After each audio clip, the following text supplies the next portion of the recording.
by the representatives of the United States of America and General Congress assembled.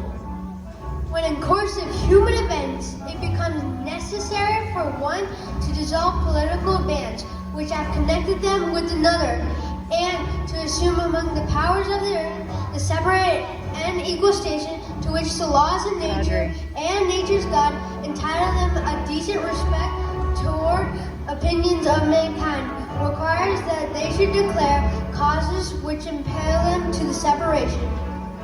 Oh. We hold these truths to be self-evident, that all men are created equal, but they are endowed by their Creator with certain unalienable rights, that among these are life, liberty, and the pursuit of happiness.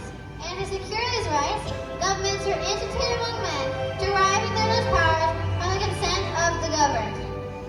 That whenever any form of government becomes destructive of these ends, it is the right of the people to alter or abolish it, and to institute new government laying its foundation on such principles and organizing its power on such form as to them shall seem most likely to affect their safety and happiness. Amen.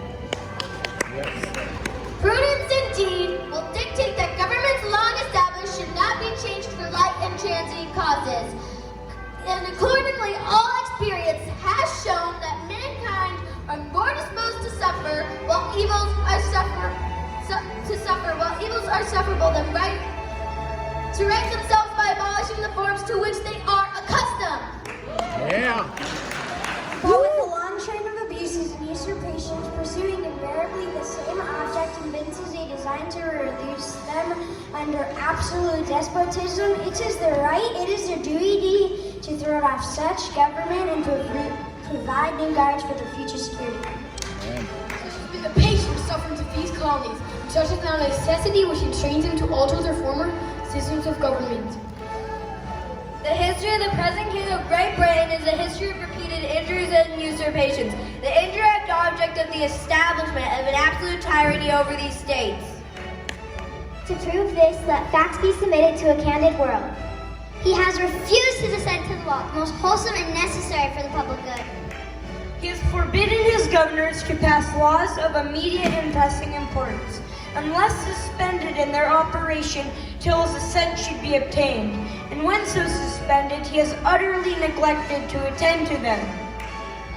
He has refused to pass other laws for the accommodation of large districts of people, unless those people will relinquish the right of representation in the legislature, and inestimable to them and formidable to tyrants only. He has dissolved representatives' houses and repeatedly proposing manly firmness, his invasions on the rights of the people. He has made judges dependent on his will alone for the tenure of the offices and the amount and payment of their salaries.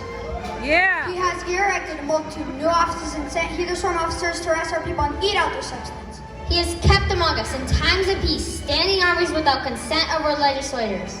For quartering large bodies of armed troops among us. For cutting off our trade with all parts of the world. For imposing taxes on us without our consent.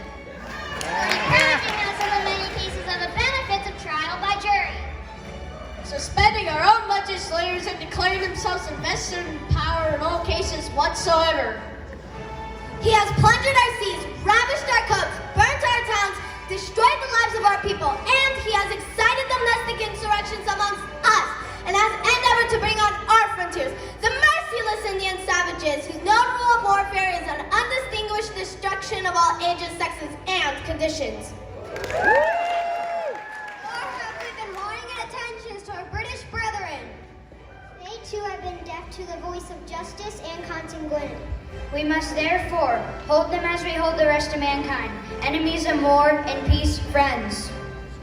We, therefore, the representatives of the United States of America in General Congress, assembled, appealing to the Supreme Judge of the world for the rectitude of our intentions, do, in the name and by the authority of the good people of those colonies, solemnly publish and declare that these united colonies are and right ought to be free and independent states, that they are absolved from all allegiance to the British Crown, and that all political connection connection between them and the state of Great Britain ought to be totally dissolved.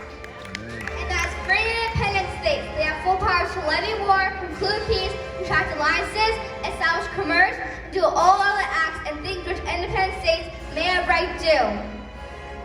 And for the support of this declaration, with a firm alliance on the protection of divine providence, we mutually pledge to each other